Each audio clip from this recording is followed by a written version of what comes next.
Assalamualaikum warahmatullahi wabarakatuh. Apa kabar, pendengar setia dimensi lain?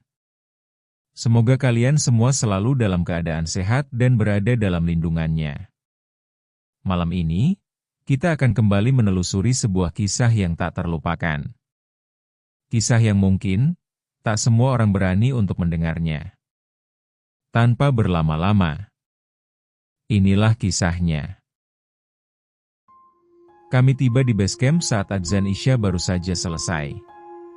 Udara dingin menempel di kulit, lembab, seperti baru saja turun hujan, meski tanah tidak basah. Di depan pos kayu itu, lampu pijar menggantung rendah, cahayanya kuning pucat dan bergetar pelan ditiup angin. Tidak ada pendaki lain.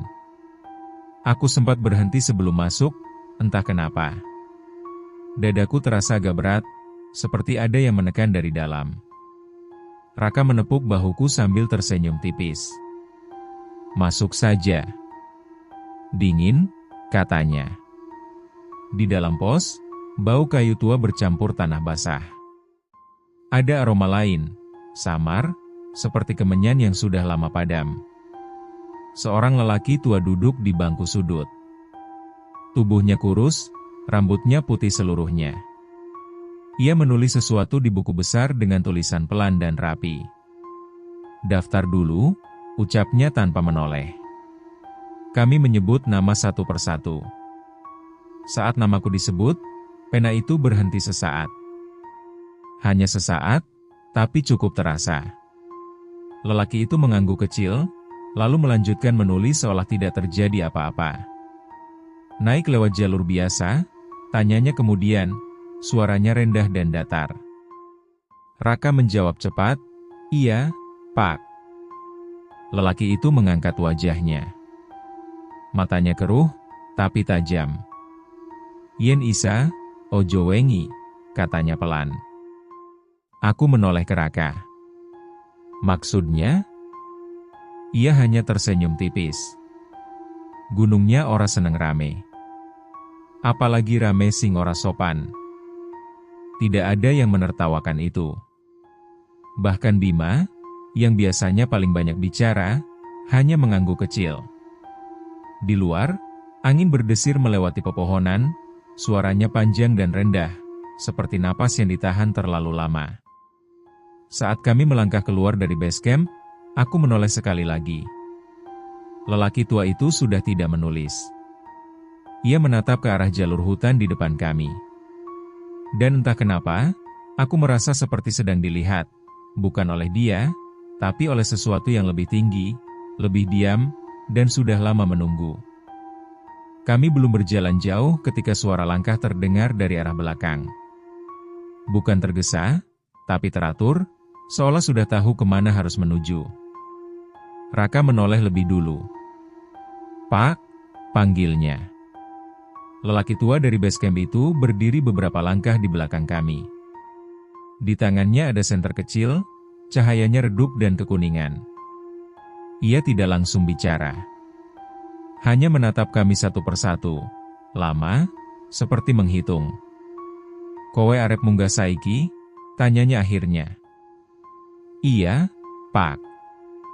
"Niatnya sampai pos 1 dulu," jawabku. Ia mengangguk pelan, lalu melirik ke arah jalur utama yang ditandai papan kayu.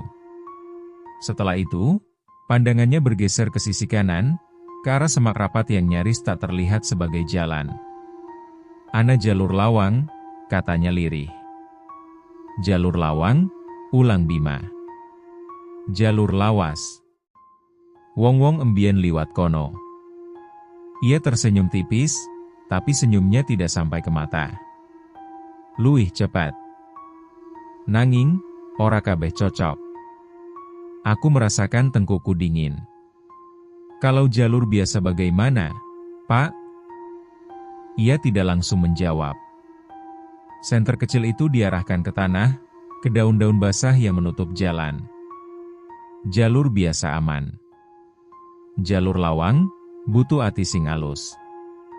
Raka tertawa kecil, mencoba mencairkan suasana. "Kami niat baik, Pak. Cuma mendaki." Lelaki itu menatap Raka cukup lama.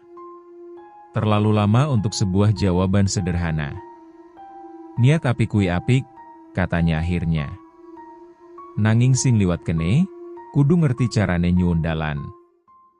Ia melangkah mendekat, lalu berbisik pelan, hampir seperti pesan pribadi. Nek krungu opo-opo, ojo dijawab. Nek rasa diawasi, ojo noleh. Setelah itu, ia mundur selangkah.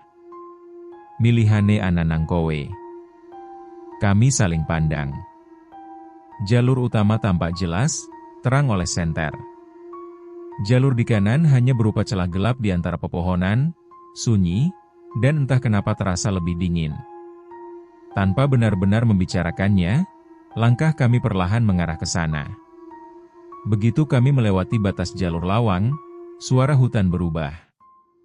Bukan hilang, tapi merendah, seolah semua bunyi ditarik ke dalam. Langkah kaki kami terdengar terlalu jelas di tanah yang lembab. Pepohonan di sini lebih tua. Batangnya besar, berlumut tebal, akarnya menyembul ke permukaan seperti urat. Cahaya senter hanya memantul sebentar, lalu habis ditelan gelap. Di beberapa batang, kain putih lusuh tergantung rendah. Bukan penanda baru, kainnya sudah robek dan menguning. Ini jalur beneran, kan? Bisik Bima. Kelihatannya iya, jawab Raka, meski nadanya tidak yakin. Aku membuka peta di ponsel. Layar menyala, tapi titik lokasi berputar-putar tanpa arah. Tidak ada garis jalur. Seolah kami berdiri di tempat kosong. Kok nggak kebaca? Gumamku. Angin tipis lewat, membawa bau tanah basah yang lebih pekat. Ada aroma lain di dalamnya, samar, seperti daun tua dan asap tipis. Aku teringat bau di base camp tadi. Langkah kami melambat. Jalur menyempit, kadang menghilang, lalu muncul lagi beberapa meter di depan. Tidak ada suara serangga. Tidak ada burung. Hanya gesekan sepatu dan napas kami sendiri. Tiba-tiba Raka berhenti. Kalian dengar itu? Katanya pelan. Kami diam. Dalam sunyi itu, terdengar suara kain terseret pelan, entah dari mana. Seperti ada yang berjalan tanpa alas kaki di tanah basah. Angin mungkin, ujar Bima cepat. Aku mengangguk, meski dadaku terasa semakin berat. Tanpa sadar, bibirku bergerak sendiri. Permisi? Tidak ada jawaban. Tapi setelah kata itu keluar, tekanan di sekitar kami terasa sedikit mengendur. Jalur di depan tampak lebih jelas, meski tetap gelap. Kami terus berjalan. Tidak ada yang berani bicara lagi. Dan entah sejak kapan, aku merasa langkah kami tidak lagi bertiga. Kami keluar dari rapatnya hutan tanpa benar-benar sampai ke tempat terbuka. Pepohonan mulai jarang, tapi langit di atas tidak berubah. Warna jingga kusa menggantung diam, seperti lukisan yang lupa diselesaikan. Tidak gelap. Tidak terang. Ini, masih sore? Bima menatap jam di pergelangan tangannya. Raka ikut melihat. Jarum jamnya bergerak, tapi lambat. Terlalu lambat. Harusnya sudah malam, katanya pelan. Angin berhenti. Tidak ada suara daun. Tidak ada serangga. Bahkan napas kami terasa terlalu keras di telinga sendiri. Cahaya senter tampak aneh di udara senja itu, seperti terpotong sebelum menyentuh tanah. Kami berjalan tanpa tujuan yang jelas. Jalur ada, tapi tidak pernah benar-benar mengarah naik atau turun. Setiap kali aku mengangkat kepala, warna langit tetap sama. Jingga pucat, sedikit kelabu. Aku merasakan kantuk yang tidak wajar. Bukan lelah, tapi berat, seperti pikiran ditarik ke bawah. Berhenti sebentar, kataku. Kami duduk di atas batu besar. Permukaannya dingin, lembab. Saat aku meletakkan tangan, ada getaran halus, hampir tak terasa. Entah hanya perasaanku. Bima menyalakan rokok. Api korek menyala, lalu mati sendiri. Ia mencoba lagi. Sama. Anginnya nggak ada, gumamnya. Aku melihat jam tanganku. Jarumnya berhenti di satu angka. Aku mengetuknya pelan. Tidak bergerak. Di kejauhan, terdengar suara langkah. Perlahan. Teratur. Tidak tergesa. Suara itu berhenti saat kami menoleh. "Raka?" tanyaku. Raka menggeleng. Wajahnya pucat di bawah cahaya senja. "Kita jangan lama-lama di sini." Kami berdiri lagi. Saat melangkah, aku sadar sesuatu. Bayangan kami di tanah tidak sejajar. Ada satu bayangan lain, memanjang, berdiri di antara kami. Aku tidak mengatakan apa-apa. Dan senja itu tetap tidak selesai. Kami berjalan lebih rapat. Tidak ada yang memberi aba-aba, tapi jarak di antara kami menyempit sendiri. Senja masih menggantung sama, tidak berubah sedikit pun. Seolah waktu berhenti di satu tarikan napas yang terlalu panjang. Langkah kaki terdengar jelas. 3 pasang sepatu di tanah lembab. Lalu satu suara lain menyusul. Bukan lebih keras. Justru sedikit tertinggal, seperti orang yang tidak ingin terlihat. Aku berhenti mendadak. Raka dan Bima ikut berhenti. Suara itu masih terdengar 1 langkah, 2 langkah, lalu berhenti tepat di belakang kami. "Kalian dengar, kan?" bisikku. Bima menelan ludah. "Dengar." Kami berdiri kaku. Tidak ada yang berani menoleh. Dadaku terasa sesak, seperti udara di sekitar kami menebal. Dalam diam itu, aku teringat pesan lelaki tua tadi. "Nek krungu opo-opo, ojo dijawab." Langkah itu bergerak lagi, kali ini memutar, seperti mengelilingi kami. Tanah berdecit pelan. Ada bau lembab yang berbeda, lebih tua, seperti tanah kuburan yang baru dibuka. Tanpa sadar, Raka berucap lirih, "Nun sewu." Suara langkah itu berhenti. Sunyi jatuh begitu dalam sampai telingaku berdenging. Beberapa detik berlalu. Mungkin lebih. Sulit mengukur waktu di tempat ini. Lalu tekanan di udara mengendur sedikit. Seperti sesuatu mundur selangkah. Aku menghembuskan napas yang sejak tadi tertahan. "Kita jalan lagi," kataku pelan. "Jangan berhenti." Kami melangkah. Kali ini lebih cepat. Tapi anehnya, suara langkah tambahan itu tidak hilang. Ia tetap ada, kadang di belakang, kadang di samping. Aku mencoba menghitung dalam hati.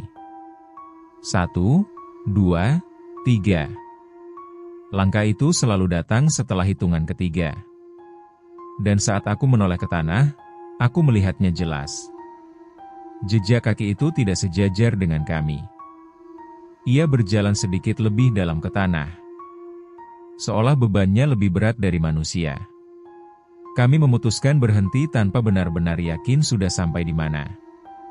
Jalur tiba-tiba melebar sedikit, cukup untuk 3 tenda kecil. Tidak ada tanda pos. Tidak ada papan. Tapi tubuh kami seolah sepakat, disinilah kami harus diam. Senja belum pergi. Warnanya hanya makin kusam, seperti kain tua yang dicuci terlalu sering. Raka mendirikan tenda dengan gerakan pelan. Bima membantu tanpa banyak bicara. Aku memperhatikan sekitar. Tanahnya lembek, lebih gelap dari sebelumnya, seperti baru saja digali. Bau tanah basah menempel di hidung. Saat tenda berdiri, aku merangkak masuk lebih dulu. Senterku menyorot ke dalam. Aku berhenti. bagian dalam tenda basah. Bukan embun. Bukan bocor. Ada lumpur tipis menempel di alas, di dinding bagian dalam, bahkan di sleeping bag. Seolah tenda ini sudah dipakai lama, lalu ditutup kembali. Kalian lihat ini, suaraku hampir tidak keluar. Raka masuk, lalu diam. Bima menyusul, napasnya terdengar berat. Kita baru pasang, gumamnya. Harusnya bersih. Kami tidak membersihkannya. Tidak ada yang mengusulkan. Rasanya percuma. Aku menggelar sleeping bag di atas lumpur yang dingin itu dan berbaring, menatap kain tenda yang tipis. Tidak ada suara malam. Tidak ada jangkrik. Tidak ada angin. Hanya detak jantungku sendiri. Entah kapan mataku terpejam. Aku bermimpi berjalan sendirian di jalur ini. Senja sama. Hutan sama. Di depanku, ada seseorang berjalan tanpa suara. Saat aku memanggil, ia tidak menoleh. Ketika aku bangun, tengkuku basah oleh keringat dingin. Di luar tenda, terdengar suara langkah pelan. Lalu berhenti tepat di depan pintu tenda kami. Tidak ada yang berani membuka resleting. Aku terbangun tanpa tahu kapan benar-benar tidur. Cahaya di luar tenda masih sama. Senja kusam, tidak bergerak. Tidak ada pagi. Tidak ada malam yang selesai.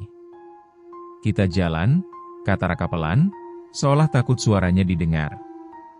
Kami keluar dari tenda. Tanah di sekitar basah dan gelap. Jejak kaki kami terlihat jelas, 3 pasang, menuju satu arah. Tidak ada jejak lain. Kami mengikuti jejak itu. Beberapa menit berjalan, Bima berhenti. Lihat. Di depan kami berdiri sebuah pohon beringin besar. Batangnya bengkok, akarnya menyembul ke permukaan, membentuk lingkaran tak beraturan. Aku mengenalinya. Aku yakin. Ini, tempat kita berhenti kemarin, kataku. Raka menggeleng. Nggak mungkin. Tapi kain putih lusuh itu masih tergantung di dahan rendah, sobek di ujungnya.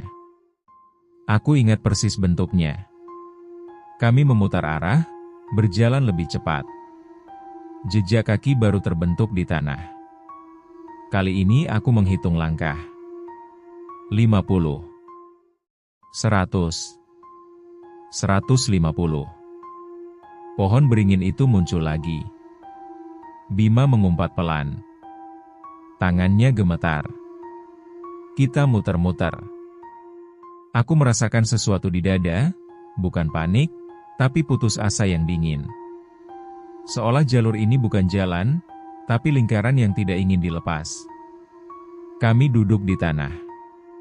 Tidak ada yang bicara. Aku menatap jejak kaki kami. Ada yang aneh. Jejak itu mengarah ke depan, tapi juga ke belakang.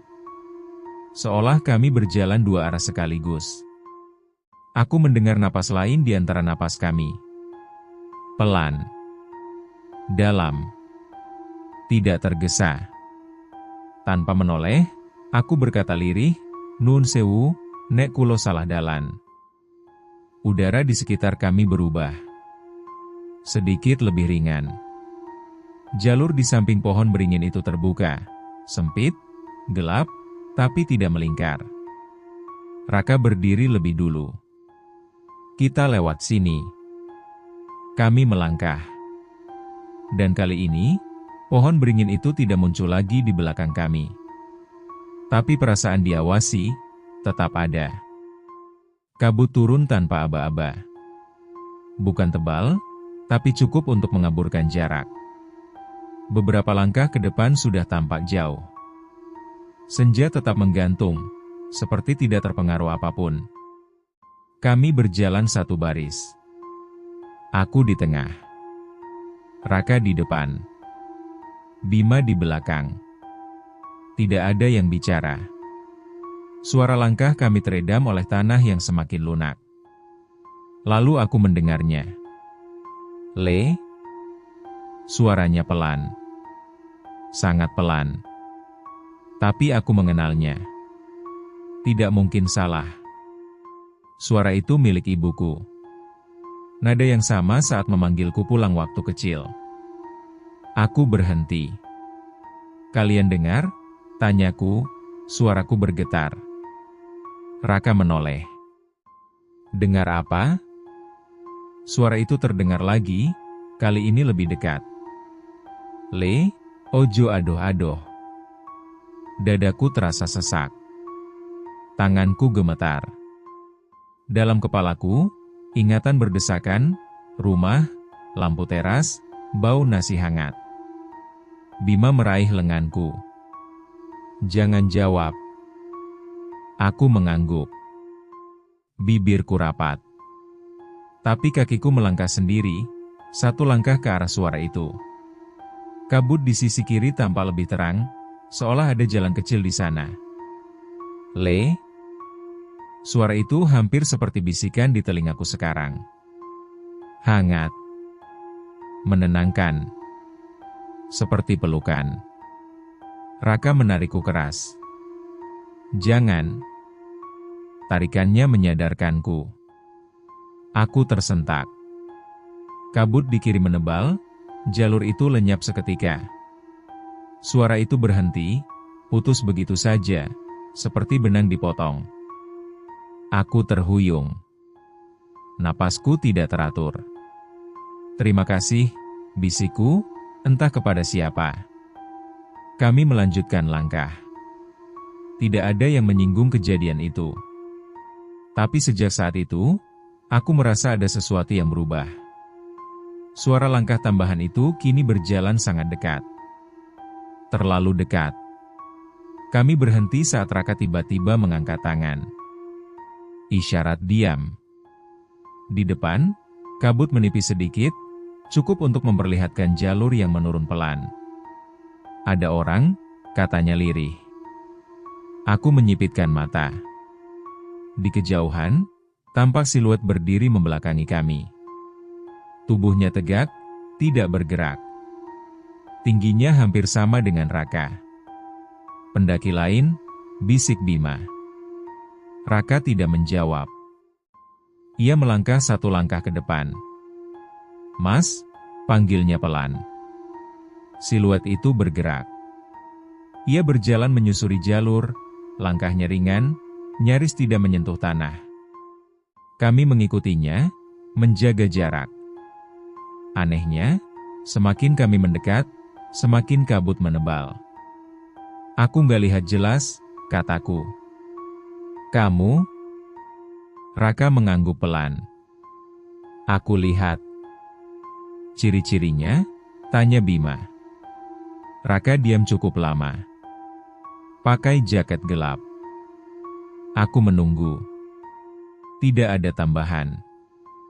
Terus, desaku. Raka mengernyit. Ya, jaket saja. Kami melangkah lagi. Siluet itu berhenti. Berdiri di persimpangan kecil. Lalu menoleh setengah badan. Wajahnya tidak jelas. Seperti tertutup bayangan senja. Tapi aku yakin, ia sedang melihat kami. Mas, jalurnya ke bawah lewat mana? Teriakku. Siluet itu mengangkat tangan, menunjuk ke arah kanan. Gerakannya halus, terlalu halus. Lalu ia melangkah masuk ke kabut dan lenyap. Bima menghela napas. Syukurlah. Kami mengikuti arah yang ditunjuk. Beberapa langkah kemudian, aku menyadari sesuatu. Raka? Kenapa? Kamu bilang lihat jaket gelap. Iya. Tadi aku lihat, dia pakai kain. Raka berhenti. Wajahnya menegang. Kain apa? Seperti kain putih kusam. Bima menelan ludah. Aku cuma lihat bayangannya. Kami saling pandang. Tidak ada yang melihat hal yang sama. Di belakang kami, terdengar langkah pelan menyusul. Langkah yang kini, terasa sudah mengenal kami. Kami berjalan lebih lama dari yang bisa kuperkirakan. Tidak ada tanda waktu bergerak. Senja tetap menggantung, dan tubuh kami tidak terasa lelah, hanya berat. Bima berhenti mendadak dan membuka tasnya. Minumanku berkurang, katanya. Aku menoleh. Kamu minum banyak? Ia menggeleng. Belum sama sekali. Raka ikut memeriksa tasnya. Wajahnya berubah. Pun punyaku. Aku membuka tasku sendiri. 1 botol air hilang. Padahal aku ingat betul, aku menyusunnya rapi sebelum berangkat. Kita salah hitung, ujar Raka, tapi nadanya kosong. Kami duduk di batu.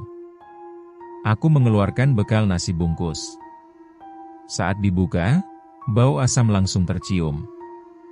Nasinya berubah lembek dan keabu-abuan, seperti sudah berhari-hari disimpan. Ini baru semalam, bisik Bima.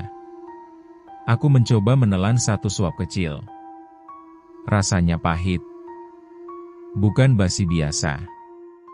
Aku memuntahkannya ke tanah. Tanah itu menyerapnya cepat, seolah menunggu. Raka mengeluarkan kameranya. Setidaknya kita punya dokumentasi. Ia menyalakan layar. Beberapa foto muncul. Bukan foto yang kami ambil. Gambar jalur senja. Kabut. Pohon beringin bengkok. Dan 1 foto terakhir. 3 siluet berdiri membelakangi kamera. Di belakang mereka, ada 1 bayangan lain. Lebih tinggi. Berdiri terlalu dekat. Ini, bukan kita, gumam Raka. Aku merasakan dingin menjalar di punggung. Jumlah kita bertiga, kataku pelan. Bima menutup kamera itu cepat-cepat. Jangan dibuka lagi. Kami berdiri. Tidak ada yang mau makan. Tidak ada yang mau minum. Anehnya, perutku tidak lapar. Hanya ada rasa kosong yang dalam. Saat kami melangkah, aku sadar tas di punggungku terasa lebih berat. Seolah ada sesuatu yang ikut berjalan bersama kami. Gardu itu muncul tanpa tanda. Tidak ada jalur khusus menuju ke sana. Kami hanya berbelok sedikit, lalu bangunan batu itu sudah berdiri di hadapan kami, setengah tertutup lumut dan tanah. Ukurannya kecil. Atapnya rendah. Dindingnya hitam oleh usia. Udara di sekitarnya terasa lebih dingin, tapi juga tenang. Seperti tempat yang tidak suka diganggu, tapi terbiasa didatangi. Kita istirahat sebentar, kata Raka. Tidak ada yang menolak. Di dalam gardu, lantainya bersih secara tidak wajar. Tidak berdebu. Tidak berlumut. Di sudut ruangan ada sisa sesaji, bunga telon yang sudah mengering, sebatang rokok kretek setengah habis, dan beberapa uang logam lama berwarna kusam. Bima jongkok, menatap uang itu. Ini bukan rupiah sekarang. Aku berdiri di dekat dinding. Di sana, tergores tulisan samar, seperti ditulis dengan kuku atau batu tajam. Nama-nama. Banyak. Sebagian hampir tidak terbaca. Salah satunya membuatku berhenti bernapas. Namaku. Bukan nama lengkap. Tapi panggilan yang hanya digunakan keluargaku di rumah.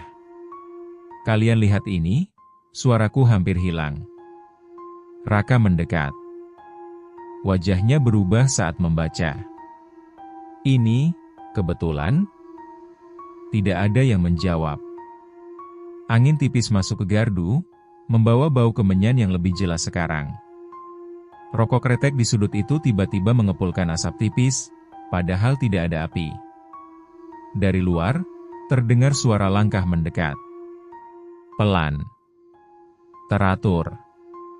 Berhenti tepat di depan pintu gardu. Aku menunduk, spontan berbisik. Nun sewu, kulo namung mampir. Langkah itu tidak masuk. Tapi ia tidak pergi. Dan kami semua tahu. Tempat ini masih dipakai. Langkah di luar gardu itu akhirnya bergerak. Bukan menjauh, tapi bergeser ke samping, seolah mencari sudut yang tepat. Bayangannya jatuh ke lantai batu, panjang dan tidak utuh. Pintu gardu terbuka pelan. Lelaki tua berdiri di sana. Pakaiannya sama seperti di base camp. Senter kecilnya mati. Wajahnya lebih pucat, tapi matanya tetap tajam, terlalu sadar untuk orang yang seharusnya lelah. "Kowe wis tekan kene?" katanya pelan. Raka berdiri lebih dulu. "Pak, ini tempat apa?" Lelaki itu melangkah masuk satu langkah. Bau tanah basah dan kemenyan ikut masuk bersamanya. "Panggonan sing kanggo meneng," jawabnya. "Lan kanggo nunggu." Aku menunjuk dinding. Tanganku gemetar. Nama saya ada di situ. Ia menatap tulisan itu lama. Lalu mengangguk kecil. "Artine wis ana sing nyebut jenengmu." Bima menggeleng keras. "Kami cuma mendaki, Pak. Nggak niat apa-apa." Lelaki itu tersenyum tipis. "Akeh sing ngomong ngono." Ia duduk di lantai batu, seolah tempat itu miliknya. "Gunung iki oranye satke.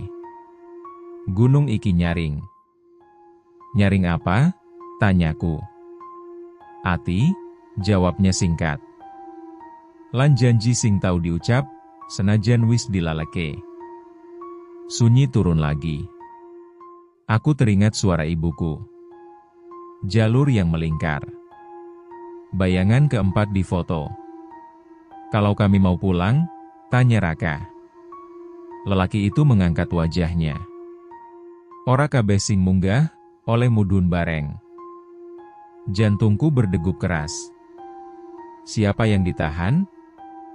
Ia berdiri, menatap kami satu persatu. Sing krungu lan mangsuli. Sing ngetutke. Sing dirasani cocok. Langkahnya mundur ke pintu. Esuk dalane bakal katon. Nanging elinga, ia berhenti sejenak. Nek wes dipilih, gunung ora tau lali. Pintu gardu menutup sendiri. Dan di dalam keheningan itu, aku sadar. Kami tidak lagi bertiga sejak awal.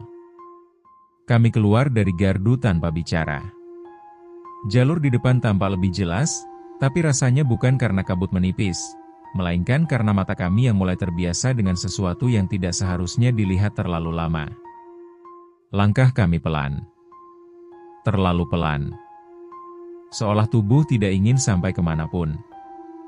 "Ada yang aneh," ujar Bima akhirnya. "Apa?" tanya Raka. "Aku nggak capek."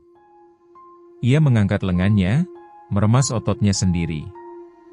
Harusnya pegal. Harusnya lapar. Aku merasakan hal yang sama. Tidak ada rasa haus. Tidak ada lapar. Hanya tekanan halus di kepala, seperti berada di ruangan tertutup terlalu lama. Aku melihat tanganku. Kulitnya sama. Tidak kotor. Tidak terluka. Padahal kami sudah berjalan entah berapa lama. Jam tanganku mati. Bukan berhenti di satu angka, jarumnya jatuh, menggantung lepas. Aku tidak ingat kapan itu terjadi. "Kita sudah berapa hari?" tanyaku. Raka mencoba mengingat. Bibirnya bergerak, tapi tidak ada jawaban. Rasanya, baru sebentar. Kami berhenti di jalur sempit. Di kanan dan kiri, pepohonan berdiri rapat, diam, seperti penonton. Aku merasakan sesuatu yang aneh, kenangan bercampur. Sulit membedakan mana yang baru terjadi, mana yang lama. Aku ingat berpamitan sebelum berangkat. Tapi aku juga ingat, seperti sudah pulang. Kalau waktu di sini nggak jalan, bisik Bima, berarti kita yang ketahan. Aku menelan ludah. Atau sudah lewat. Langkah tambahan itu terdengar lagi. Tidak berusaha disembunyikan. Ia berjalan sejajar dengan kami sekarang. Aku tidak menoleh. Tidak ada gunanya. Di tempat ini, waktu tidak bergerak ke depan. Ia melipat, menunggu kami salah menginjak lipatannya. Kabut turun lagi, lebih tebal dari sebelumnya. Bukan menyelimuti, tapi memisahkan. Jarak di antara kami menyempit, lalu terasa melebar sendiri. "Jangan jauh-jauh," kata Raka pelan. Aku mengangguk, meski tidak yakin ia melihatku. Kami berjalan berurutan. Aku di depan. Raka di tengah. Bima di belakang. Aku bisa mendengar napas mereka. Teratur. Ada jeda di antaranya. Lalu jeda itu hilang. Aku berhenti. "Bima?" Tidak ada jawaban. Raka menoleh ke belakang. Wajahnya menegang. "Bima?" Kabut hanya menjawab dengan diam. Tidak ada suara langkah. Tidak ada gerakan. Seolah seseorang baru saja dihapus dari tempatnya berdiri. Kami berbalik arah, memanggil namanya pelan. Tidak ada gema. Tidak ada pantulan suara. Kabut menelan semuanya. Di tanah, ada jaket Bima tergeletak. Masih hangat. Resletingnya setengah terbuka, seperti baru dilepas. Tidak ada bekas seretan. Tidak ada jejak kaki tambahan. Raka berlutut, memegang jaket itu lama. Tangannya gemetar, tapi wajahnya kosong. "Dia di sini tadi," katanya pelan. Aku dengar napasnya. Aku menelan ludah. Dadaku terasa sesak, tapi tidak ada air mata. Bahkan rasa panik pun seperti ditahan. Aku teringat kata lelaki tua itu. "Sing dirasani cocok." "Kita nggak boleh lama," kataku, suaraku serak. Raka berdiri perlahan. Ia tidak menoleh ke belakang lagi. Kami melanjutkan langkah, berdua. Langkah tambahan itu kini terdengar lebih berat. Seolah sesuatu telah mengambil tempatnya. Kabut menipis perlahan. Jalur di depan kami berubah. Tidak lagi sempit dan berliku, tapi menurun pelan, rapi, seperti sengaja dibuka. Tanahnya lebih padat. Tidak berlumpur. Tidak licin. "Turunan," kata Raka lirih. Aku mengangguk. Dadaku menghangat oleh sesuatu yang mirip lega. Terlalu cepat. Terlalu tiba-tiba. Kami berjalan tanpa bicara. Setiap langkah terasa ringan, seolah beban di kepala berkurang. Warna senja mulai memudar. Cahaya berubah lebih pucat, mendekati pagi. Di depan, dua batu besar berdiri berhadap-hadapan, membentuk celah seperti pintu. Permukaannya halus, nyaris simetris. Tidak berlumut. Tidak berakar. "Ini, lawangnya," bisikku. Raka berhenti tepat sebelum melewatinya. Ia menatap celah itu lama. "Kok rapi banget," katanya. Kayak bukan bagian hutan. Angin tipis berembus dari balik celah. Tidak dingin. Tidak lembab. Baunya netral. Hampir seperti udara kota. Aku melangkah lebih dulu. Saat melewati celah batu itu, telingaku berdenging singkat. Seperti tekanan dilepas sekaligus. Di sisi lain, jalur benar-benar turun. Lebar. Jelas. Bahkan ada bekas tapak sepatu lama. Raka menyusul. Ia menghela napas panjang. Kayaknya, kita beneran dipulangkan. Aku ingin mengiyakan. Tapi ada satu hal yang menggangguku. Langkah tambahan itu masih ada. Masih mengikuti kami. Aku berhenti dan menoleh ke belakang, ke arah celah batu. Dari sisi ini, batu itu tampak lebih sempit. Dan di tengahnya, aku melihat bayangan tertinggal sesaat, berdiri, tidak ikut turun. Seolah menunggu giliran berikutnya. Jalur itu membawa kami turun lebih cepat dari yang seharusnya. Tanah berubah menjadi kerikil. Pepohonan menipis. Udara terasa lebih hangat, lebih ringan. Senja akhirnya memudar, digantikan cahaya pagi yang pucat. Kami keluar di dekat pos pendakian bawah. Ada beberapa orang berdiri di sana. Mereka berhenti bicara saat melihat kami.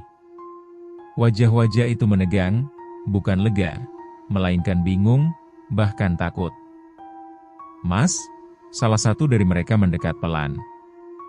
"Ini Raka, ya?" Raka mengangguk. "Iya, Pak." Orang itu menelan ludah. Kami kira sampeyan sudah." "Sudah apa?" tanyaku. Ia tidak langsung menjawab. Ia menoleh ke temannya, lalu kembali ke kami. "Hilang. Belasan tahun lalu." Kata-kata itu jatuh begitu saja. Tidak keras. Tidak dramatis.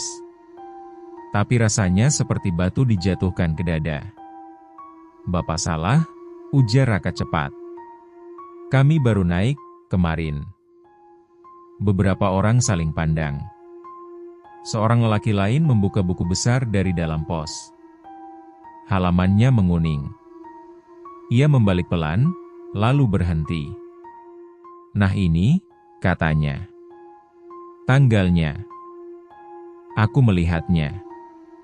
Tanggal pendakian kami tercatat di sana. Tapi tahunnya terlalu jauh ke belakang.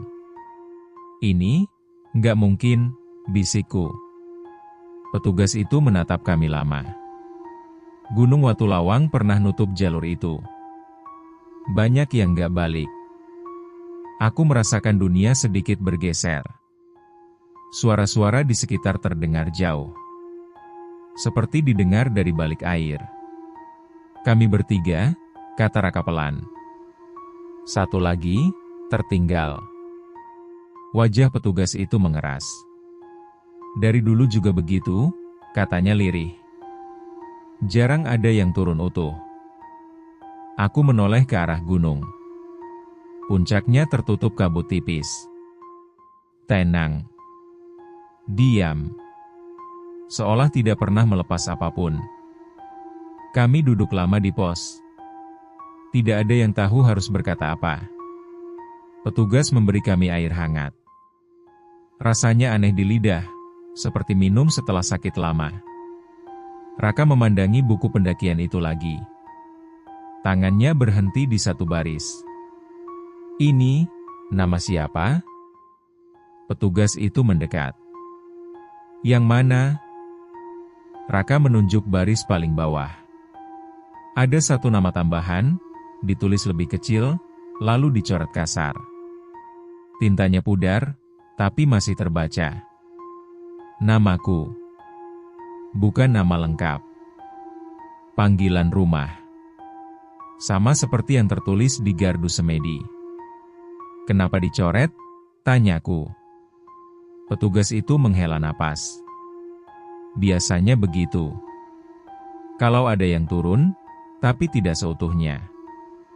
Aku menatap baris itu lama. Di kolom jumlah pendaki, tertulis angka 4. Di laporan akhir, diubah jadi 2. "Kami berangkat bertiga," kata Raka, suaranya hampir tidak terdengar. Petugas itu mengangguk pelan. "Catatan awal sering salah. Atau diperbaiki." Aku membuka ponsel. Tidak ada sinyal, tapi galeri bisa dibuka. Foto terakhir dari kamera Raka muncul. Aku tidak ingat mengambilnya. Foto itu memperlihatkan kami berdiri di jalur turun. Aku dan Raka di depan. Di belakang kami, ada satu siluet lain. Tidak jelas wajahnya. Tidak jelas tubuhnya. Tapi aku tahu, ia berdiri terlalu dekat denganku. Raka menutup ponsel itu perlahan. Kita jangan naik lagi.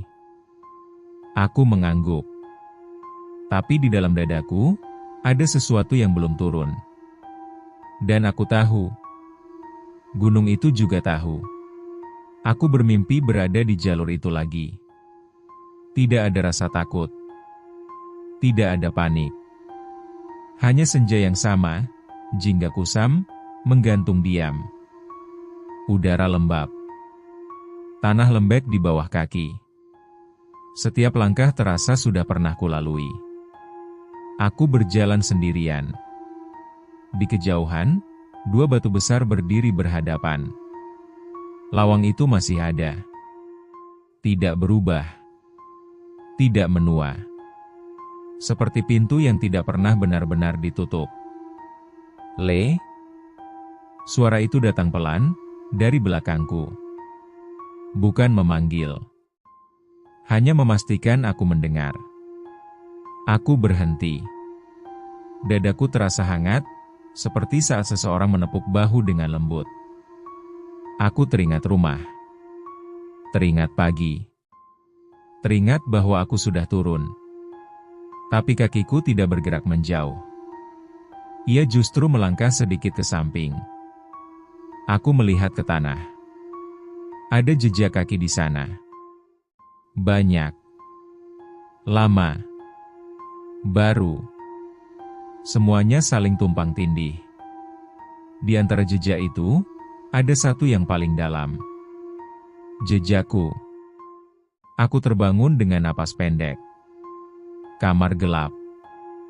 Pagi belum datang. Jam di dinding berdetak normal. Semuanya tampak kembali seperti seharusnya. Tapi di telingaku, masih ada suara langkah pelan. Teratur. Tidak tergesa. Saat aku duduk, telapak kakiku terasa dingin. Ada bau tanah basah yang samar. Dan di ujung kasur, ada noda lumpur tipis, belum kering. Aku tidak pernah kembali ke gunung itu. Tapi setiap senja, saat langit berhenti sebentar sebelum gelap, aku tahu. Jalur itu masih ada. Menunggu. Dan aku tidak yakin. Aku benar-benar turun seluruhnya. Terima kasih telah menyimak cerita malam ini. Jangan lupa untuk subscribe, agar kalian tidak tertinggal kisah-kisah menarik lainnya di dimensi lain. Saran dan kritik dari kalian sangat berarti. Agar perjalanan kita di dunia misteri ini bisa terus menjadi lebih baik. Wassalamualaikum warahmatullahi wabarakatuh. Sampai jumpa di kisah selanjutnya. Di dimensi lain.